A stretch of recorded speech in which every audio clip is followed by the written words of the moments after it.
Hello, and welcome back. This is video 2 in my How to Make a Comic Book series.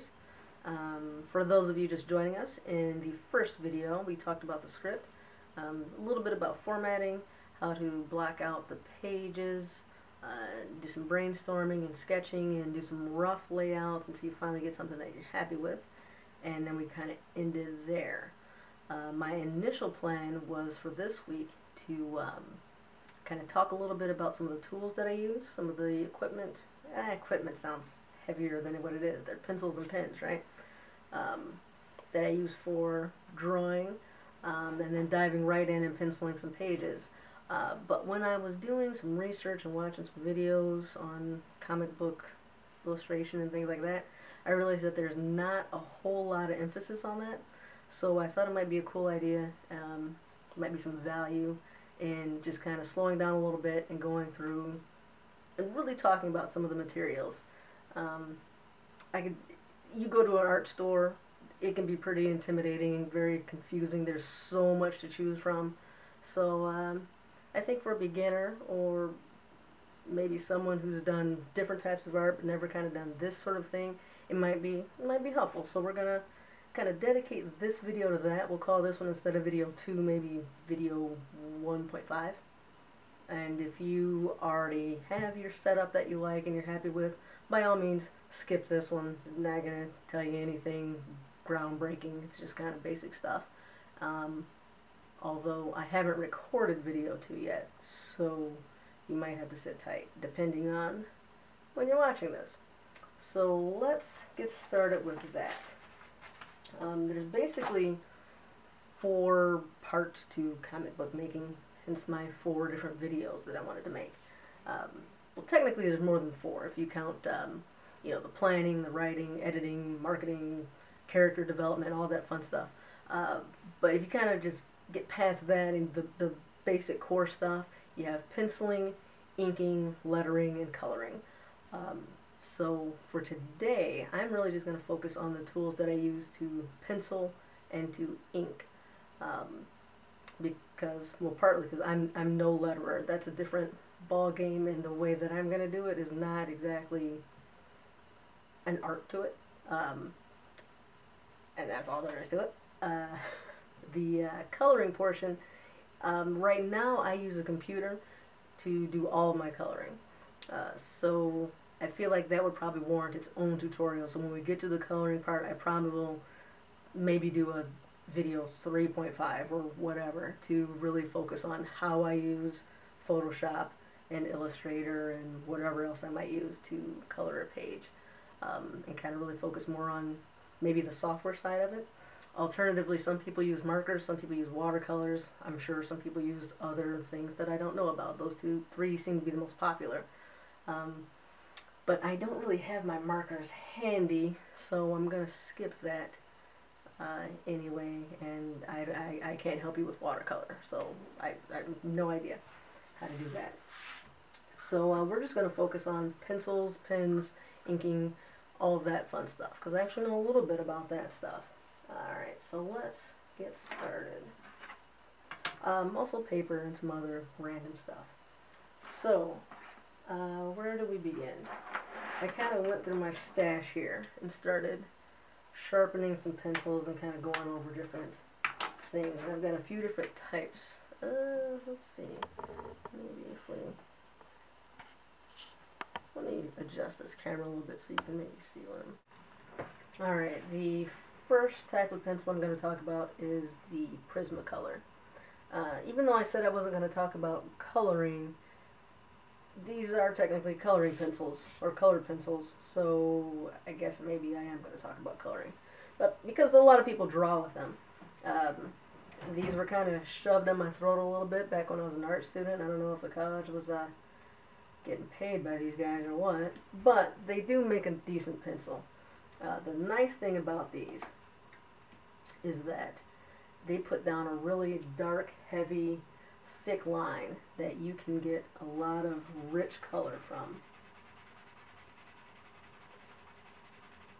And you can also kind of blend the colors a little bit and get some cool effects. that's kind of unique to these pencils, at least in the Prismacolor line. Additionally, if you really put some pressure on them, you can do what they call as burnishing. And actually they have a special pencil. Oh, nope, there it is. And it's basically a colorless blender is what they call it.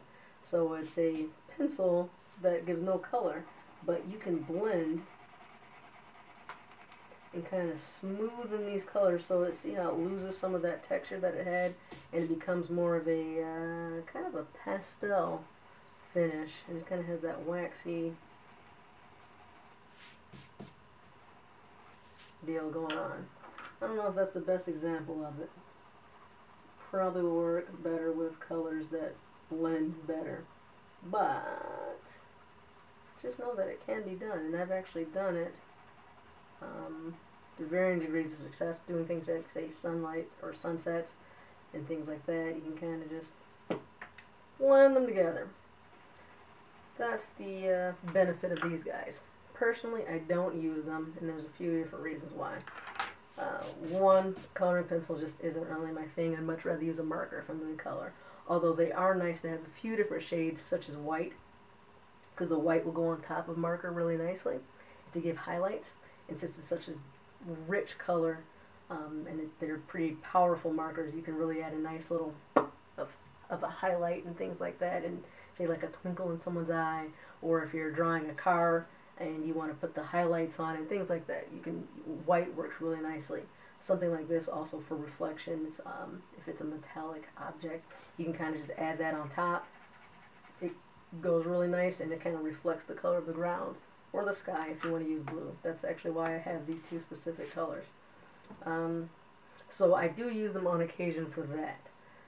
But the thing I don't like about them is, one, you can't really get a real sharp point on them. And if you do get a sharp point, it wears down really quickly because it is laying down so much color at once. That's kind of how it gets those really dark, rich, bright colors. The other thing is, if you drop one of these guys, the lead on the inside just breaks in 1,000 pieces, and you can't get a good tip on it. Kind of like what happened to this guy. I've sharpened it to virtually nothing because the lead in it is broken, and every time you sharpen it, it just breaks off into your pencil sharpener. Fortunately, these guys are still good, so I was able to get a tip on them to kind of demonstrate, but you can get a nice rich black with it, but unfortunately you got to be careful with these puppies. They are supposedly erasable, although I would never try to erase something that dark. I never have, but I've been told that they are erasable. I guess I could try it. So let's experiment. See what happens.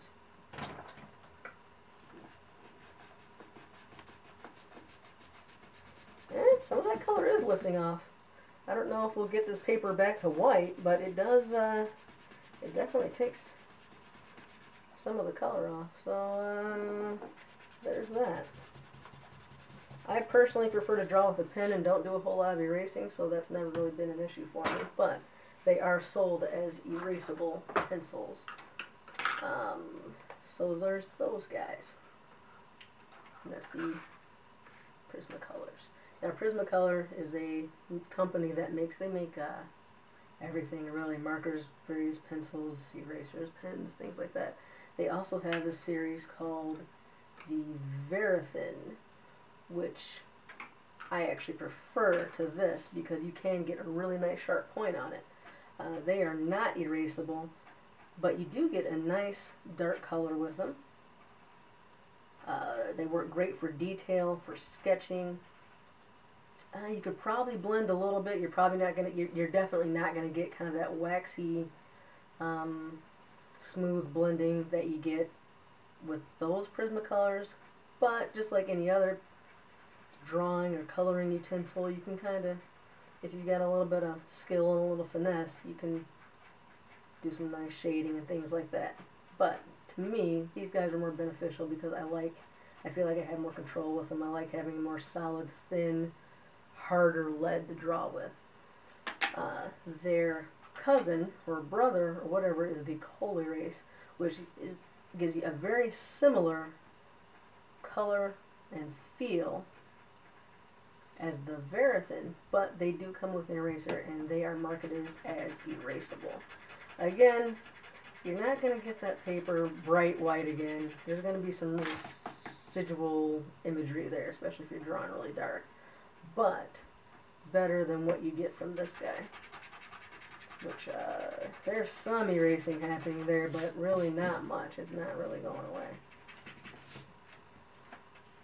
So that's the difference between the Prismacolor drawing pencils. Now this is indigo blue, and it's very commonly used for various sketching, just kind of laying down some art, doing rough concept sketches and things like that. You also see black a lot, occasionally red. But indigo blue was kind of always one of my favorites to draw with. Now this one is not by Prismacolor. I guess it's Derwent, and it's a watercolor marker, or sorry, pencil. And again, I got a blue, and this one seems to be able to sharp. I don't have a lot of experience with this guy. I bought it just to kind of play around with. And the guy, the art star, sold it to me on the idea that because it's water-based, you could mix it with ink, you could kind of mix it with water and get a watercolor effect with it. And so it seemed like a cool idea to play with. Whereas this one, you can feel that it's so waxy, you can't really draw on top of it. Oh, that's a bad pencil to use. You can't really draw on top of that all that well. It's almost, imagine like drawing on top of crayon almost. The Verithin, kind of the same thing, but really not that big of an issue for me. But the watercolor pencil, you can actually draw on top of it really nice.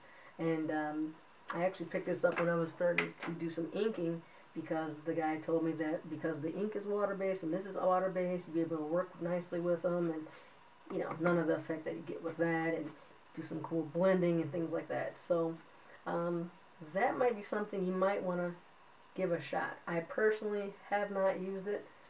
Feels like there's a lot of they call it friction on the paper when I draw with it, more so than the others.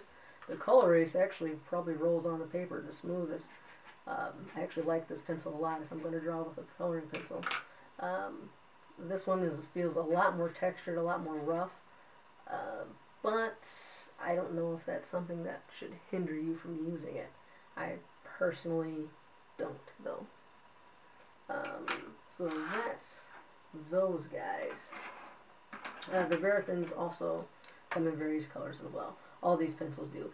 If you go to an art store, you can usually buy them per color. I believe the Verithins cost probably about 78, 77 cents per pencil if you buy them individually. The Col-Erase, I believe, were like $1, and I think these guys are about $1.09. So all about $1 each. You can also buy them in a pack in various quantities, and you know, price varies depending on how many you get and things like that. And that's just going off of memory. I don't remember exactly, and it may be different where you live, so I can't make any promises on that. So that's that. Now what I do use, regular old ballpoint pen. Sometimes blue is nice. I usually prefer black, and I usually combine it with some Sharpies. And that is, honest to goodness, my favorite way to draw. So the technique I typically use is I usually start with just a black ballpoint pen. And I like pen because, one, I'm not sold on erasing. I kind of, especially in a conceptual stage, when you're just trying to get ideas, to me it's fun and better just to draw. See what happens. Who cares if the perspective is wrong? Who cares if it looks stupid? If you make an accidental, weird, stray mark, just leave it there. See what happens. It may turn into something that you like. You may hate it. And so if with a little bit of finesse, you can get some really light, delicate lines with a pen. See, and I'll make it fade into nothing. And you can also get some really dark lines if you want to be aggressive with it. So what I do is I typically start out kind of light, and just kind of play with lines and see where things go, where it leads me. And then once I have something that I like, or if I even change things, let's say I do that instead, then I'll grab a Sharpie, and I got them in all the different sizes. So this is the ultra fine point, which I actually draw with pretty regularly. A lot of times I'll skip the ballpoint altogether and go directly for the ultra fine point, and just kind of trace what I have here to kind of finalize this shape. And so instead of erasing this line, I leave it there. I mean, it's not bothering me. I don't care if it's there. I've got no problem with that whatsoever. And actually, I changed my mind. I don't want that line there. I want this one here instead. That's where it's going to end. And so I'm not putting a whole lot of care into this because it's not. And that's where you can grab this bigger one and really outline it. Now, this is not a technique that I'd probably use in a final product, say for in an actual comic book or whatever. But when I actually started out doing product design in school and ended up being a graphic designer. So when I was sketching out furniture or cars or a new video game system, whatever the case may be, this is the technique I usually used. And if it was something I liked, then I'd grab a marker or maybe a blue pen or whatever and add some, actually usually a marker is what I would typically use. And you can add some color and shadows and highlights and whatever. And that was fine for a concept. And actually, it might be okay in a comic book, depending on what kind of effect you're going for. I don't want to use this in Reboot, but I actually have another comic book in mind that maybe a rougher, sketchier look might be the way to go. It's a bit grittier story. So there's that. And this is just regular copy paper. Pick this up from, you know, your office supply store. It's legal size. I like it because it's a little bit wider. It gives me a little bit more extra room to draw on. So a lot of times I'll draw on one side of the paper. So if this is, say, my comic book, I'm just kind of roughing out the shape, blah, blah, blah, blah, blah.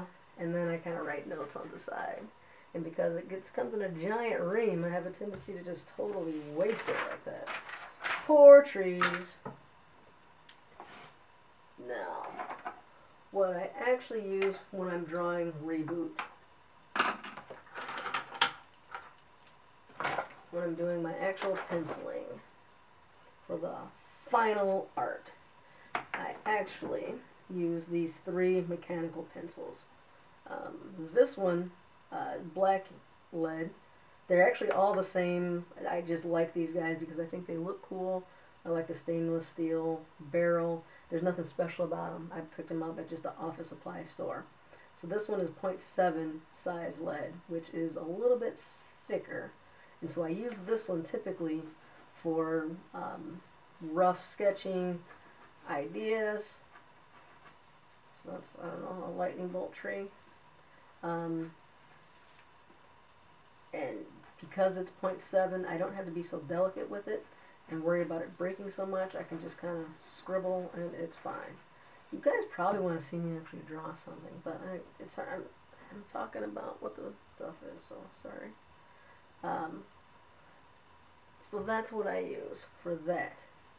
Now, like I said, I like the Verithin pencils, and that's what I normally draw with, but then I was sharpening them all the time.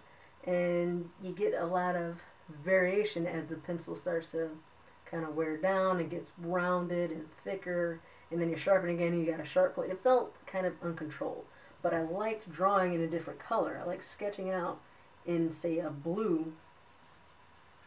Let me see, I'll do a face. I like sketching in, say, like this nice blue color, and then being able to lay down maybe some black on top of it when I find the lines that I like. So I just went to this art store, and they sell lead in a few different colors, 0.5 millimeter, and they have pretty expensive pencils to put them in. Well, I didn't want to pay for that, so I just went back to I think Meyer or some other office store place where they sell pens and pencils. Picked up these guys, 0.5, and stuck the lid in. Took the black lead out, and I got some electrical tape and marked them off so I could easily tell which color was which. Now these are 0.5, and that doesn't sound like a big difference going between 0.5 to 0.7, but there really is. You have to see how easily that broke.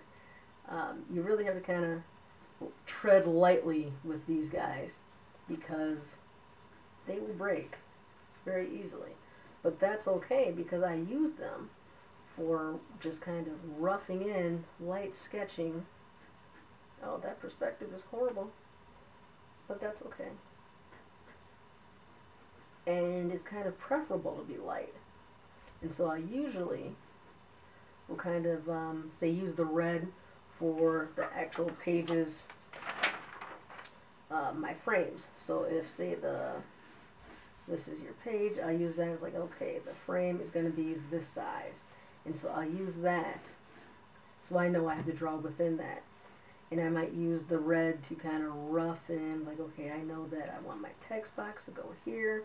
And I know that the ground is over here and there's going to be a rock or whatever. And I kind of use that just as my blocking in. And then I usually switch to the blue to draw the actual character. So, alright, and kind of finalize things and get it going. And you'll see that more when we get into the next video. So there's his hair, there's this big sombrero, he's hiding behind a rock, he's making a mean face. And I actually don't use this pencil, the black, at all when I'm doing the penciling. This is really just for the rough layouts and sketching concepts and things like that. And so I keep it nice and light with the blue because I'm going to later go over it with ink and then erase all this. And so there's no need to go real heavy with it because the heavier you go, the harder it is to erase and it just gets messier and whatever. And I'm not even drawing anything. It's hard to think and draw and talk at the same time. And there's the background, the rocks, and we'll throw some blah blah, and there's some text. So that's how that usually looks, and you'll see soon enough how exactly I do that. So that's what works for me. That's what I like. It's just a matter of finding what you like. I knew that I like these type of pencils. I've been buying this black pencil for years in the 0.7, sometimes 0.5. They also make a pen. Love drawing with them. But I wanted color, so I did what I needed to do to make what I wanted. And that's all there is to it. Just find what you like. Alright, next I'm going to talk about some of the tools used in inking. When it comes to doing ink, you basically have three different choices. These art pens, using actual India ink, and you have a choice between using fountain pens or an actual paintbrush. So I'm going to talk about all three of those choices. You know, and there may be more. Those are just probably the most common choices. Now these pens are probably the easiest way to go. If you can draw with a pencil, you can draw with one of these pens. And so it's really just a matter of picking the size that you want. Which there are a lot of them. 03, 05, 005, 08, and then there's also the graphic pen and a brush pen. And there's, truthfully, there's more than that. These are just some of the ones. There's a 01, I don't think I have it in the mix. There's a lot of different name brands to choose from. I just picked these because they were actually on sale the day that I needed to buy some, and so that's what I went with. Prismacolor also makes a set. So does Faber-Castell, something like that. I also bought one of these guys because I just wanted this colors, Tombow, and I'm sure there's others. So see what's available in your area, see what has a good price, talk to the guys in the store, what they recommend. but realistically I haven't noticed a huge difference between all of them. But let's just talk about some of the different sizes.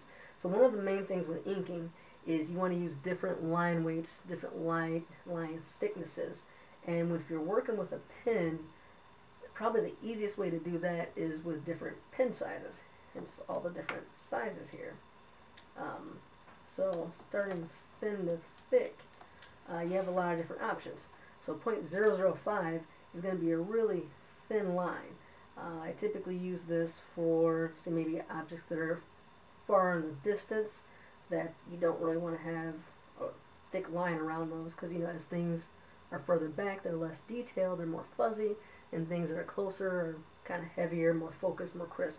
So I use this for things in the background, maybe small details like an eye, eyelashes, little wrinkles on the face, and things like that.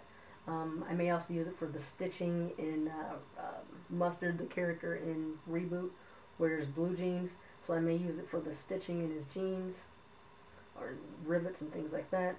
You know, anytime where you need small detail work. There's a lot of cacti because they live in the desert.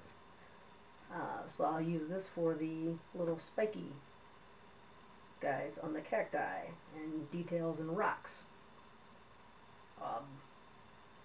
Things like that. You get the idea.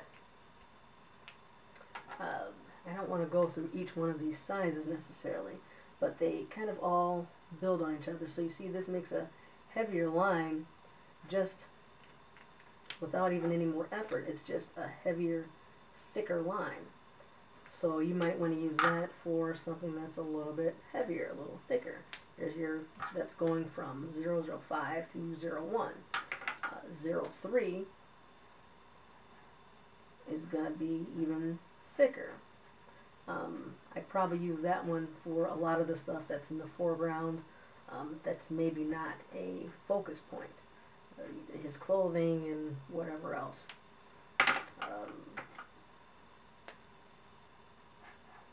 05, you can see how we're getting heavier, thicker lines without much effort. And it just kind of goes up and up and up. There's lots of different sizes you can try out.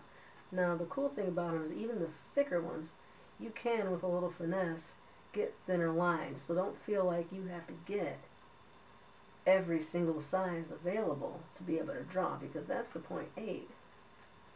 And see how thick of a line you can make and how thin of a line, just depending on how lightly and how gently you tread. Now one of the cool ones that I do recommend getting is their brush marker, and it's exactly what it sounds like. They made a tip that resembles a marker, a paintbrush.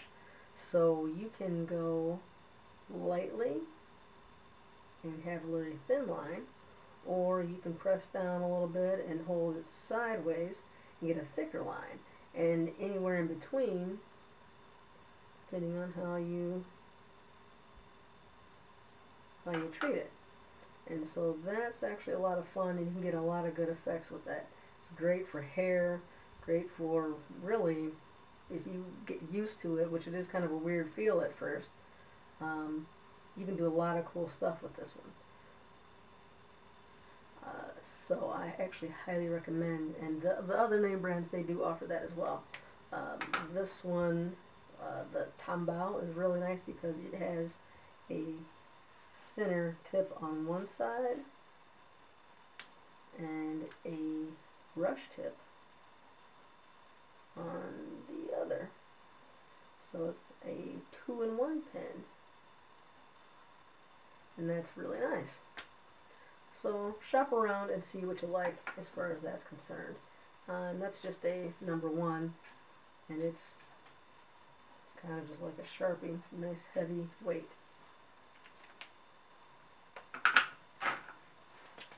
The other choice, and I'm actually going to use some different paper for this. I had been using copy paper, but with this ink, it works a little bit better on something a little heavier. It's not going to absorb quite as fast. you can use a real paintbrush, and it will give you really the same or similar effect as the brush marker, where you can start out really thin and then go thicker and bring it back to a nice thin point. And really there's nothing that's going to beat a paintbrush if you've got a skilled hand. Personally, I am not that skilled with a paintbrush, and it does scare me a little bit. I'm always afraid I'm going to make a mistake with it. But look how thick and thin, how much variance you can get, and that really gives you a lot of freedom, a lot of cool things you can do just with one tool instead of a bunch of different markers to get that same effect. You can use one paintbrush, and that is nice, and especially within the same stroke. Now you can see that I'm not all that good at it because it's all shaky there, like I'm nervous. It's because the camera's on me, that's why. Otherwise it'd be perfect, trust me. So look how fine that will get.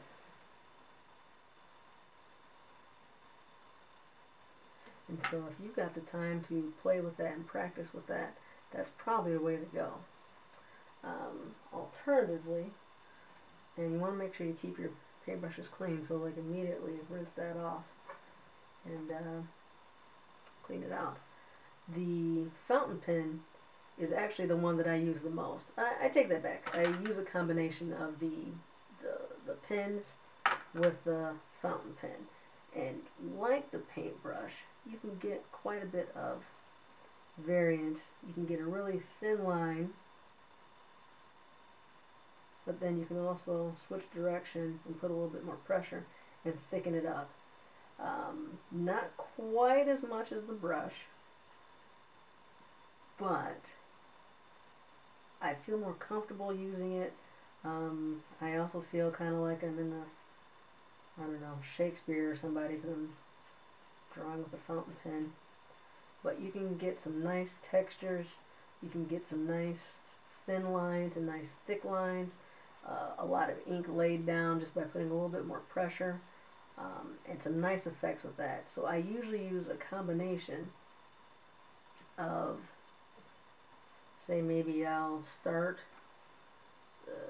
with the 05 and do the little tiny details, say maybe the eye and a little nose in his mouth. But then I might go with this one and get the hair. And I don't know whose hair looks like that, but I'm not really drawing anything, so, you know.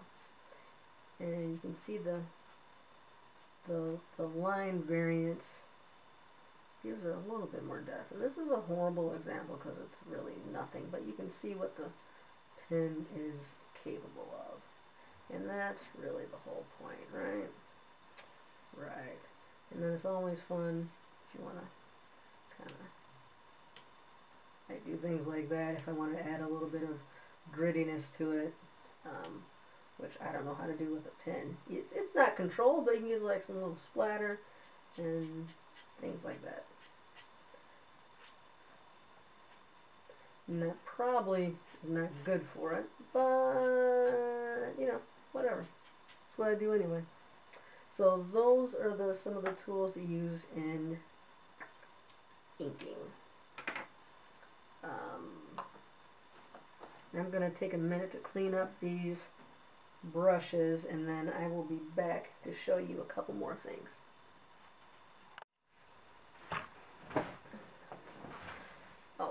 Something I forgot to mention, these fountain pens actually come with a lot of different nibs, so you can go smaller, you can go bigger, you can, you know, whatever, see what you like, what suits you. This is just the size that after playing with it, that's the size that I like the most, and so that's the one that I use. Likewise, there's so many different types of brushes that you can get different effects with, different smaller, bigger, you know, the kind that kind of fan out, lots of different stuff. So if that's something you think you want to try, get a couple of different brushes, get decent quality. You know, you don't have to go the most expensive. Certainly don't go the cheapest, because then, you know, you won't enjoy it. You won't get the effect you want. And then as you kind of play with it more and learn more, you can spend more money on them. So, you know, so there's that. The next thing that I want to talk about is does kind of relate to inking, but it's not technically a pen, but probably almost as important. And that's some of the, I don't know what you want to call it, but things like this. Your rulers and triangles and guides that help you make nice straight lines and circles and things like that. The one that probably would be the most useful to you, well actually, I was going to say this one, but truthfully it's probably going to be just a regular triangle. These come a few different ways, and I actually debated quite a bit because they come in like a steel or aluminum, which is really nice because you keep a great strong solid edge that you don't have to worry about it ever warping, or if you use a X-Acto knife with it, tearing it up a little bit like I did with this one. So I actually accidentally hacked that a little bit. But at the same time, because the triangles are so big, if you got some art you're working on, I like to be able to see it, what I'm lining up with. And so I usually tend towards plastic just so I can see through it. Because I do prefer that. I feel like I'm more controlled. I don't like to be blinded. Because if you're using a metal one, you can't see any of this area, and I don't know. I don't like it as much. So even if that means I'm going to have to buy a new one of these guys, which I will, because I kind of messed it up a little bit, I do like being able to see in there. And I get them in a few different sizes, because one, big enough to cover the whole page this way, but also if I want to use it as an actual 90-degree guide, I can do that too. But sometimes that's more than what you need and you just want something a little bit smaller. And I actually had one even tinier than that. Oh, here we go. I like the little ones. You're more in control with them. Make sure you get one with a beveled edge, because if you don't, actually I don't have one with a bevel, without it, but if you're drawing with ink, and chances are you will be at least at some point, if it's not a beveled edge, you make your line, you gotta move it away, and it'll smudge because the ink is kind of rubbing up against the edge. But if you've got one that's got a nice inking edge on it, it doesn't matter what size marker you've got, you make a nice line, there's no running, there's no smudging, nothing. It just keeps it nice and clean. So you want to look for that. I don't know how well you can see it, but it's got an extra little lip there that raises it up off the ground and keeps your lines clean. So if it costs extra, get it. It's well worth it. You'll be disappointed and mad at yourself if you don't. Alright, so then another thing is circle templates. They make these guys and with ellipses, circles, various architectural symbols. You could get a compass, you know, where you stick the pencil in and you turn it, but then you're poking a hole in the paper. You gotta center things and think about it more. This is just so convenient. You can easily see, okay, so if you have your pencil drawing, you know, say it's a car or whatever, and you need a circle about that big, and you know, whatever. Now it would be in perspective if this was, you know, maybe they're glasses, I don't know. And so that's your sketch. You just kind of line up, find the one that's about the right size, grab the pen that you want to use for this particular one, and you've got yourself a circle, baby. And perfect. Boom. Every single time. It's going to be great. And so I highly recommend getting one of these guys. At the very least, get some circles and get some ellipses. Because sometimes a circle just really needs to be a circle. You know, you can eyeball a pretty decent circle, but sometimes it really needs to be perfect. So that's why I recommend that guy. And they're not too pricey, so you can get that. This is something I found that's kind of nice if you need a bigger circle. See, it's that's your biggest size there, and this will let you give measured angles, or not angles, degrees. So if you only want an arc, say, for say 90 degrees, you can start this guy at 0. See, that's your starting point. Right there, and let's say you want the circle to be, I don't know, an inch. Oops, sorry, start there right there. And you want it to be an inch big, or have a, I should say, I guess a radius of an inch. But you only want this arc to be, I don't know, let's say 100 degrees. You can stop it right there and it'll show you exactly where you want it to go. Now that's a little bit sloppy because I was pausing and thinking too much. Or you can go the whole way around. You know you want it to be an inch. Oh! I haven't used this guy in a while. It's a little stiff. But you get the idea. These tools are available for you. It's also can be used as a protractor. If you want a line, I don't know, there, and then you need it to go, I don't know, 220 degrees. There you go. So it is useful in that aspect. But yeah, it's a little bit stiff. I haven't used this in a long time. I'm usually, to be honest, not that precise with my drawings. I kind of like to just scribble things. Something that can be used for curved lines is a French curve, if you have one. I've never actually bought one, but I did get one of these, and this is kind of a flexible rule. Same idea as a French curve. You may have seen it. It's kind of like that weird, I don't know, I don't have one, but they kind of look like that. Kind of look like a musical instrument or something. But you would use that. It's got a bunch of different curves to it, and so you find the curve that you need, and you can trace to get nice lines. Now this one's nice because you can make whatever shape you want. You can hold it and use that to make the shape repeatedly, if that's what you want to do. So just trace that guy like that, and then maybe you need another one of that same curve, and just place it how you need it to go, and boom, boom, boom. And there you have it, nice smooth line. Maybe you need to go that way. Hold it in place and trace. So that's a nice and easy tool that you can use. Again, not something that I personally use very often. I could probably count on one hand how many times I've used this thing. 3 of them were just now. So, but if you're someone who likes precise lines, that may be a way to go. I don't remember how much it cost. I bought this a long time ago. I don't think it was super expensive, but yeah. And then obviously the last thing, just going to talk about rulers.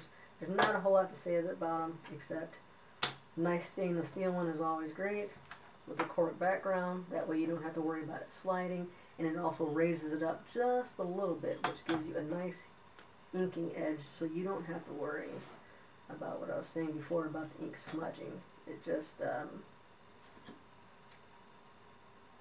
it keeps that edge clear. So there you go. And I usually do a few different sizes. One being really long, medium, and then a little teeny tiny one. And I really just use these for as a straight edge to draw with most of the time. Not a ton of measuring going on with them, although occasionally. So there's that. Let's see. Is there anything else?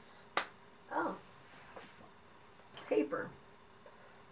for these comic books, I've been using basically two different types of paper. Oh, this is actually empty, but this Bristol board is really nice because it's a heavy weight, so you don't have to worry about, you can erase like crazy on it. You don't have to worry about the paper ripping up and shredding. You know, obviously it takes the ink really nicely. You don't have to see, it doesn't even soak through, which is nice. It doesn't get wet and delicate and mess up. You know how paper gets sometimes when it starts to absorb a lot of the ink, it becomes fragile, starts to kind of fall apart. You don't have to worry about any of that type of stuff. It's a nice, heavy, smooth, easy to draw on. It's great for pencil. Takes the pencil nice, takes the ink nice, and that's really all that matters. It says, I think, dry media, but you see it took that ink just fine. And so that's what I use if I'm doing just a single page. However, most of the time I'm drawing the whole spread at once, and so I use this instead, which is basically the same stuff. This actually feels a little bit smoother, but it's basically just bigger paper, which is why I got this size. So I can put both sides, left and right, full spread of the comic book, draw them at one time, and that's great. And this is essentially the same stuff, just it's a little bit smoother. It's also very thick, takes the ink and pencil nicely. Like I said, there's a lot of different other papers out there, but as far as comic books, this is probably the way to go. I don't know if I'd recommend anything else. But again, do what works for you. So I'm actually doing a little bit of a addendum, I think, to the video. I realized after I was putting it together that I forgot to include graphite pencils. So these are kind of basic drawing tools, so I kind of feel like I probably should have talked about them a little bit. I also realized that I couldn't find mine because I don't really use them anymore for what I've been doing lately, although I used to use them quite a bit. So I went to the store just to kind of check things out and see if there's anything else that I missed. But I picked up a set of 4 for about $10, which is kind of high for some pencils if you think about it. But they are special pencils. They come in different hardnesses. So 2H in this particular set that I bought, 2H being the hardest, then HB, 2B, sorry, B and then 2B, and 2H being the hardest, 2B being the softest, and there's actually quite a big range. I think it goes up to 9B and 9H. So kind of like the ink, you start with the harder lead, the hardest that you have, well, you know, depending on what you're doing, and you might want to maybe lay things down kind of roughly. So you're drawing a little guy with the harder lead. It's going to make a lighter line. It's going to hold that tip a little bit longer as well, actually considerably longer, depending on how soft you go. And it makes nice, thin, light lines for you to kind of sketch with and possibly do a little detail work, whatever it is you want to do. And then skipping ahead, if I go to, say, the B, that's going to be a lot softer. And by being softer, it's going to lay down more graphite with less effort. So you're going to get darker lines, thicker lines. You're going to have to sharpen it a little bit more. But you can see how dark I'm pressing down equally hard. And you can see it's just a darker line. It's a thicker line. So that's going to be great for shading and doing gestural drawings and all sorts of stuff like that. So a great way you could also maybe build up, you know, start out with your softer lead and then go, or sorry, start with your harder lead and then go softer and softer, getting more and more shadows and things like that. So that's basically how these guys work. I can kind of show you. See, this is the B, gives you that type of deal. The 2B. Now, truthfully, I don't see a huge difference there. But if you were to go to, say, like a lot of people use, say, like maybe a 6B, a 3B, an HB, and maybe a 2H. something along those lines. Got to spread it out a little bit more. These are all kind of close in range. You can really see some differences, and that's where a lot of those really cool pencil drawings that you see, they're used with things like this, and usually the softer leads for the most part. HB kind of being more the pencil that you probably use in school. That's about the, just like that number 2 pencil that you use is probably going to be around a HB, maybe a B perhaps. So let me just kind of do this shape that I like doing and kind of show you. So that makes a nice line, but at the same time it kind of has a nice sharp edge to it as well. And where's that 2H? Here we go. So if I were to kind of just color that in, it certainly does it. And I'm not pressing very hard. This is just kind of my comfortable range of where I like to press down.